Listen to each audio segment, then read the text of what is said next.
अभिजित दिपके यांच्या संरक्षणासाठी असलेल्या पोलीस कर्मचाऱ्यांना ज्या पद्धतीने वागणूक दिली गेली त्याचा निषेध म्हणून police boys association, police boys संघटना यांनी जे आंदोलन केलं आहे आणि अभिजित विरोधात त्यांनी तक्रारसुद्धा केली आहे आणि उद्या त्यांचं आंदोलनसुद्धा आहे. नेमकं काय घडलं होतं त्या दिवशी आणि पोलीस कर्मचाऱ्याचा तो किस्सा काय आहे, जे संरक्षणासाठी अभिजितच्या किंवा त्यांच्या फॅमिलीसाठी उभे होते, त्या फॅमिलीच्या संरक्षणात काही चुकी झाली होती का किंवा पोलिसांची चुकी होती का किंवा काय नेमकं घडलं होतं तेच आपण जाणून घेणार आहोत. पोलीस बॉईज असोसिएशननी काय जे आंदोलन केलं आहे त्या आंदोलनामागचं हेतू काय आहे तेही जाणून घेणार आहोत. आपल्यासोबत त्यांचे पदाधिकारी आहेत आणि त्यांनी जे आंदोलन उद्या जे काही स्वीकारलं आहे ते नेमकं काय आहे तेही जाणून घेणार आहोत. नेमकं काय घडलं होतं त्या दिवशी? जय हिंद. माझं नाव राजू शिरसाट आहे. महाराष्ट्र पोलीस बॉईज संघटनेचा एक पदाधिकारी आहे मी. त्या दिवशी ऑन ड्युटी जे पोलीस अधिकारी तिथे होते त्यांच्या संरक्षणासाठी. आता तिथं जास्त समुदाय वाढला होता, त्याच्यासाठी पोलीस फोर्स तिथं जास्त मागवली होती आणि जास्त सिव्हिल ड्रेसवर तिथं पोलीस कर्मचारी होते आणि काही लोकांची बाचाबाची झाल्यामुळे ते अभिजित दिपके जे कॉक्रोच संघटनेचे तिथं आले. त्यांनी त्या पोलीस कर्मचाऱ्याला, जो पोलीस अधिकारी आहे, त्यांनी अशी तुच्छची वागणूक दिली. आता ही वागणूक द्यायला त्यांनी नाही पाहिजे होती, कारण हे जे पोलीस सिनियर पोलीस अधिकारी होते त्यांना तो एवढ्या वेगळ्या भाषेत बोलला की त्याच्या वडिलाच्या वयाचे अधिकारी होते. त्यानं वेगळ्या पद्धतीनं बोलला की ते सांगायलाही शब्द नाहीत. सगळ्यांनी तो व्हिडिओ पाहिलाच असेल. पण माझं एवढं अभिजित दिपकेला एवढं म्हणणं आहे की बाबा ठीक आहे, तू आहेस, मोठा झालास, आम्हा माल नाही, पण हे पोलीस संरक्षण हे तुझ्यासाठीच होतं. आम्ही काही गौरव हे केलं नव्हतं का पोलीस कर्मचारी हा त्याच्यासाठी गेला नव्हता त्यांना भेटायला, हा त्यांची ड्युटी बजावत होता. पण त्यांनी हे वागणूक दिली, हे चुकीचं आहे. तू मोठा हो, आम्हाला काहीही नाही, आम्हाला काही त्याच्याशी घेणं देणं नाही. आमची संघटना सामाजिक काम आणि पोलीस संरक्षणासाठीच काम करते. पण आम्हाला ह्या गोष्टीचा आम्ही आवाज उचललेला आहे की बा तू मोठा हो, आम्ही त्याच्यावर काही म्हणणं नाही आम्हाला, पण तू मुख्यमंत्री हो, आम्हाला त्याच्याशी काही घेणं देणं नाही. पण तू त्या पोलीस कर्मचाऱ्याला असं करायला नको होतं. जी वागणूक दिली आणि आत्तापर्यंत आम्ही 2 दिवसाचा अल्टिमेटम दिला होता, त्यांनी सॉरी मागावं किंवा पोलीस प्रोटेक्शन काढावं, पण त्याने आत्तापर्यंत आमच्या कुठल्याही जे आम्ही त्याला बोललो होतं त्यानं कुठलाही आम्हाला रिप्लाय दिला नाही. याचा अर्थ तो इतका मोठा झालेला आहे की ह्या गोष्टीकडे त्याला लक्ष द्यायला त्याला वेळ नाही. त्याने दिल्लीत कुठल्याही पोलीस कर्मचाऱ्यालाच टार्गेट केलं, दिल्लीमध्ये पण. आता महाराष्ट्रात पण तेच पोलीसवाल्यांना तोच टार्गेट करू राहिला. आम्हाला पोलीसवाल्यांना कशाला टार्गेट करतोय? आमचे पोलीसवाले हे आमचे आईवडील मायबाप जे आहेत ते फक्त एक खात्याची ड्युटी म्हणून त्यांची ड्युटी करतायत. आम्ही त्याच्यासाठी त्याच्याकडे गेलो नव्हतो कोणत्या कामानिमित्त. पण त्याला बाबा तू मुख्यमंत्री हो, तू मुख्यमंत्री झाल्यानंतर तू असे एवढं तुच्छची वागणूक तू गरिबांना काय नाही देशील? तू गरीब लोकांना काय, या पोलीस अधिकाऱ्याला जर हा एवढं तुच्छची वागणूक देतो तर तू गरीब लोकांना, सामान्य माणसाला तू काय नाही देशील? तुझ्याकडून कोणत्या गोष्टींना अपेक्षा ठेवायला पाहिजे तुझ्या कोणी? पण ह्या साध्या माणसाला तरी त्या पोलीस अधिकाऱ्याला तू बांधला नाही आणि त्याच्यासाठी आम्ही त्याला अल्टिमेटम दिलेला आहे.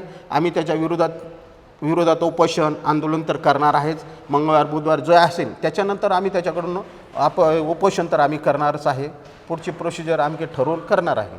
मग आता उद्या जे तुम्हाला आंदोलन करणार आहात ते नेमकं नियोजन कसं आहे, काय ठरलेलं आहे? आमचं नियोजन असं आहे की महाराष्ट्रातून जेवढे पोलीस बॉईज संघटनेचे पोरं आहेत ते सर्व येत आहेत.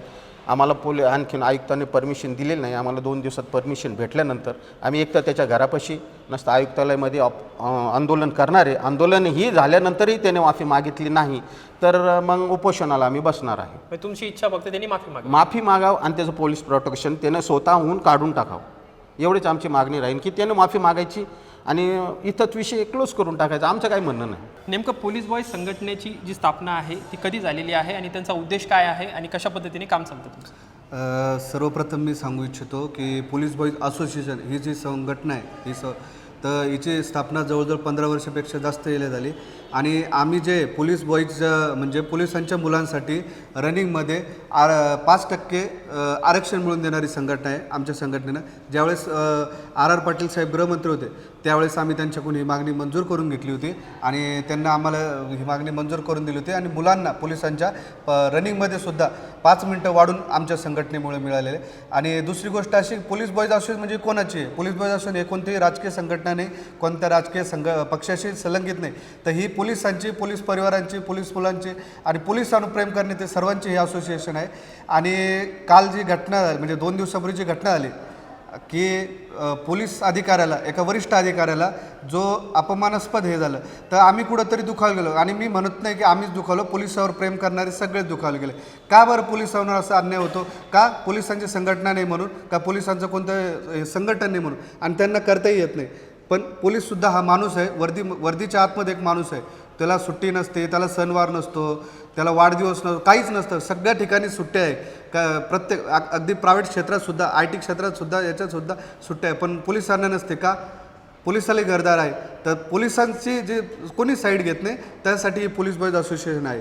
आम्ही पोलिसांसाठी काम करतो, सामाजिक कामं करतो. आमच्याद्वारे भरपूर इतरही सामाजिक कामं चालवल्या जातात. पोलीस मुलांना भरतीसाठी जे ग्रामीण भागातले आहे त्यांचं आम्ही मोफत भरतीसाठी आम्ही त्यांची तयारी करून घेतो. आणि हे आमचे पोलीस बॉईजचं काम आहे. काय सांगाल आता उद्याच्या आंदोलनाबद्दल? आमचं एवढंच म्हणणं आहे, त्यांनी माफी मागावी, नाही तर पूर्ण महाराष्ट्रभर आम्ही तीव्र आंदोलन करू. माफी मागितली नाही तर मग पूर्ण महाराष्ट्रात तुमचं पूर्ण महाराष्ट्रभर जिथे जिथे पोलीस बॉईज संघटना आमची आहे तिथे सर्व तीव्र आंदोलन करण्यात येईल आमचं. अच्छा, उद्या माफी म्हणजे कशा पद्धतीने मागितली पाहिजे त्यांनी? त्यांनी जे ज्या पोलीसवाल्यांना बोललेलं आहे त्यांनी माफी मागितली पाहिजे.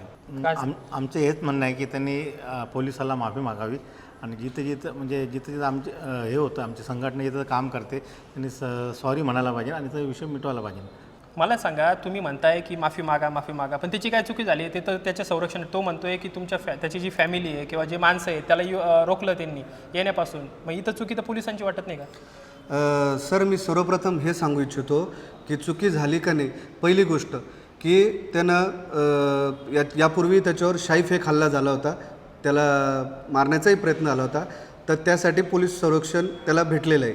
दुसरी गोष्ट, पोलिसांची विचारपूस करण्याचं काम आहे की कोणाला कोण कशाचे नाही, तर विचारपूस करत होते. आणि तो म्हणतो की सिव्हिल ड्रेसमध्ये होते. तर मी ते सांगू इच्छितो की काही ठिकाणी अशा मोठ्या मोठ्या याच्या नेत्याच्या इथं तर सिव्हिल ड्रेसमध्ये पोलीस असतात. कारण ड्रेसवर असल्यावर जे कारवाई करायचे काही लोक हे कळून येत नाही. पण सिव्हिल ड्रेसमध्ये पब्लिकमध्ये काही असं होणार असेल की हल्ला होणार असेल तर ते सिव्हिल ड्रेसमुळे पकडलं जातं. ही गोष्ट असते. आणि तुम्ही म्हणता की माफी का मागे. तिसरी गोष्ट ही त्यानं एक आपल्या वडिलांच्या अधिकाऱ्याच्या म्हणजे वडिलाच्या वयाचा अधिकारी होता तो. आणि त्याला म्हणजे फार तुच्छतेने वागणूक म्हणून मी तुच्छतेने वागणूक देऊन त्यांना हाकलण्यात आलं. तर ही खरंच आपली महाराष्ट्राची संस्कृती आहे का?